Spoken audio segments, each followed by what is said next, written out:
We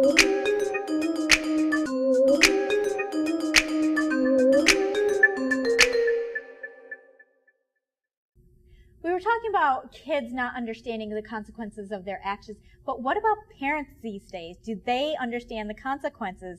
Stacey, you were telling me a really crazy story earlier. Yeah, recently my son he plays baseball, and one of the parents cursed out the coach and the umpire in front of all the children. And so that just takes away, one, you tell your child it's okay not to respect authority. See, that's the message what you tell your child. But secondly, it deflated the whole game. And oftentimes we get so caught up in the moment that we forget about who's looking. So now when that child does something, I want to know how that parent will respond to him or her. It was awful. And when it comes to things like that, Stacey, that's when I'm going to say that parents live their lives through their kids. Because I was a cheerleader my whole life, and moms would keep their daughters at practice overtime, 5 hours till, after practice was over. And she'd be like, no, you're going to land that stunt until you get it. I paid $500 for this private lesson. You're going to get it. Darn straight. And the kid would be crying and crying. You didn't read Tiger Mom, did you? Great book. You're going to go in the snow if you don't land that. Yeah, the kid's crying and crying. And she's like, nope, until you land it, we're not going home. Well, there's one thing to, be instilling discipline and,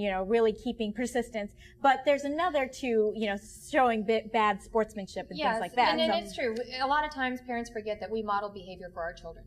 And Absolutely. We set up standards for them, teacher. and then we don't practice what we preach. And then we teach them that it's okay to be a hypocrite. And that's right. Exactly. Very true. But I guess I just wonder, Anna, is this something that is really new now? Or have there been parents in the past who haven't had responsibility? I had my mom tell me that it was not okay to smoke while she was lighting up a second round with other cigarettes. Telling me it was bad for my health. Don't ever do it, child. Yeah, Anna, you told us something about that. I think it's important that the parents, they go ahead and give that example to their children. I think it never really changed. I don't have children, so it's kind of like I like listening to stories, and I get all into it. But at the same time, if I have my niece, so I'm very careful. I know she's growing up, and I'm really careful at what I say around her. Yeah, exactly. Well, because I have a cousin who he's older, a bachelor, and so he's got kind of a risque life that I want to shield from my son, and so he tries to rein it in around my son, but I get a little worried because he's modeling things that I don't want him to follow. Interesting. Modeling. Well, what kind of things? Just a party lifestyle and things like that, or the interesting thing though about that is, as working in HR, I can tell the employees who never heard no growing up, who never received any consequences from their parents. Because what happens is they come into the workplace, and the first time they hear no medicine. That is so frustrating for me. Oh my gosh. Raising children, I was told not to teach my children no. Don't say no to your child. Absolutely. And I was like, what are you talking about? Don't teach them no. They're going to hear no their whole lives. They're going to get used to it right now. So the first time that we don't give them a raise, they quit their job and they go back home to mommy and daddy. So I would encourage parents, since the goal is to make them productive citizens, tell them no so they can go. Right? That's a motto. But you know what? These days in the work world, you might need to step away to get that raise because the money is tight these days. But I hear what you're saying. But is it really do you find it's millennials? Is it the new students that come, or new employees that are coming in, or is it older folks too? It's the gamut. It's across the board. It's the gamut, but primarily, But how many of us like to hear no?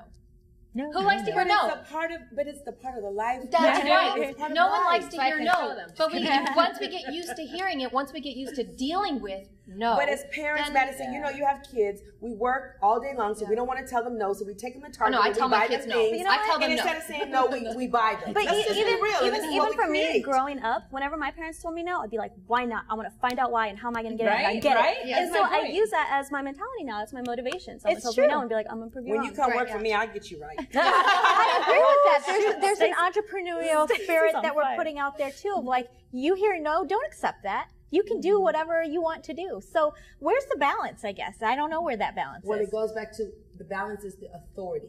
That man cussed out his children in front of, so they won't respect authority. You got to know when to say no and when not to say.